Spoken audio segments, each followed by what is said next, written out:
আসসালামু আলাইকুম। আমি আজকে এমন একটা শাক রান্না করব যেটা অনেকে ঔষধি হিসাবে চিনে। কেলাকুচা শাক।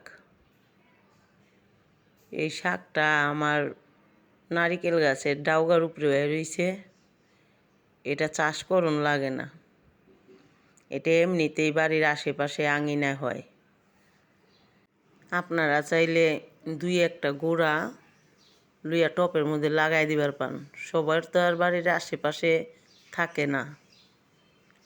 তো আমি দেখা ফ্রেশ যেই পাতাগুলা ওটি লইয়া লইতাছি। এটাও অনেকে ওষুধি হিসাবে খায়া থাকে। ডায়াবেটিক্স রুগীরা খায়, হাত পা জ্বলা পোড়া করে ওরা খায়। এখন আমি শাকগুলারে ভালো করে ধুইয়া পরিষ্কার কইরা হালকা কাইটা লইছি ছোট কইরা। আমি আজকে এই শাকটা শুটকি দিয়ে রান্না করব। 1 কাপের একটু বেশি লইয়া লইছি পেঁয়াজ। এইখানে আস্তা গোটা লইয়া লইছি রসুন আর চেপা শুটকি। কাঁচামরিচ তো থাকবই, শাকের মধ্যে কাঁচামরিচ না দিলে ভালো লাগে না।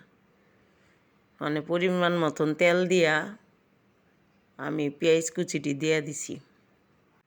পেঁয়াজটি যে বেশি লাল লাল করবো না, যেহেতু শাক রান্না করবো।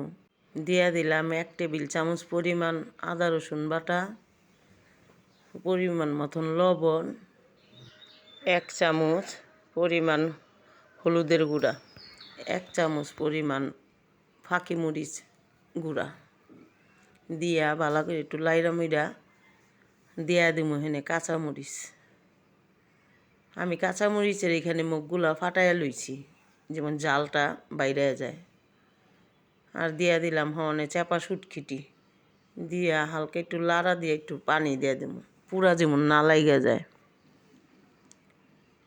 ওখানে এটির ভালো করে একটু কষায় লম, হলুদ মরিচের গন্ধটা যেমন দূর হয়ে যায়।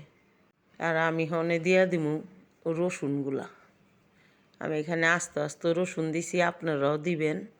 যে কোনো শুটকির তরকারির মধ্যে আস্ত রসুনটা দিলে তরকারির স্বাদটাও ভালো হয়। রসুনেরও তো গুণাগুণ অনেক বেশি। প্রেশারের রুগী, ডায়াবেটিক্সের রুগী, এরা তো আস্তে আস্তে রসুন তরকারির মধ্যে দিয়া খাইলে অনেক উপকার। আমার শুটকি মশলাটা যখন কষাই লইয়া যাব, মানে আমি দিয়া দিলাম শাকটা দিয়ে ভালো করে মশলার লগে মিশাই লম। আমি আজকে এই শাকটারে কোনো জালির মধ্যে ধুইয়া রাখি নাই, একটা পাতিলের মধ্যে রাখছিলাম, যার কারণে শাকটার মধ্যে একটু পানি আছে। জালির মধ্যে রাখলে সব পানি জইরা যায়। তো তার লেগে আমি এখানে আর কোনো পানি অ্যাড করি নাই।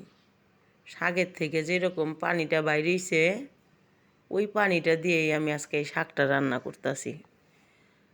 যে কোনো শাকে আপনি বেশি জাল দিলে শাকের যে সবুজ যে একটা কালার থাকে এটা নষ্ট হয়ে যায়। তো আমি একদম সবুজ সবুজ করে আজকে শাকটা রান্না করবো, শাকের কালারটা যেমন ঠিক থাকে। এই তো আমার রেডি হয়ে গেছে একদম শাক।